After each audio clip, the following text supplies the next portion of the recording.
School रे पालन हेब नाही इंदिरा गांधी जयंती आसंत जानिबा यार सर्विसेस खबर विषय रे राजस्थान रो शिक्षा विभाग एक बड़ निष्पत्ति नहीं। एही निष्पत्ति अनुଯାयी एणिकी राज्य रे इंदिरा गांधी जयंती दिन स्कूल छुट्टी हेब नाही, अर्थात राज्यर कोनोसी स्कूल रे इंदिरा गांधी जयंती पालन करा जिवो नाही।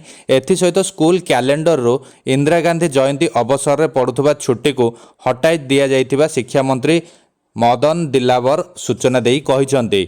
शिक्षा मंत्री मदन दिलावर ए प्रसंग में प्रतिक्रिया देई कहिसंती कि देश में अनेक महान व्यक्ति रही जो माने इंदिरा गांधी ठारू देश पई भल काम करिसंती, तेणु सेमानंक जयंती पालन करा जिबा उचित। पिला माने उक्त महान व्यक्ति विषय में जानिबा उचित, सेमानंकु चिन्हिबा दरकार, कारण जो व्यक्ति मानक जयंती पालन हेउची पिला माने तांको विषय में जानुछंती चिन्हुछंती।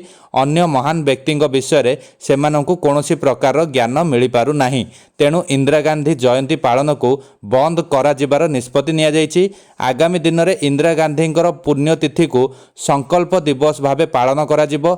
आमर मातृभाषा हेउची हिंदी, तेणु इंदिरा गांधी पुण्यतिथि आयोजित हेउथिबा कोमी एकता सप्ताहर नाम परिवर्तन करी एहाकू समर सप्ताह भावे पालन करने को शिक्षा विभाग निर्देश देइछंती।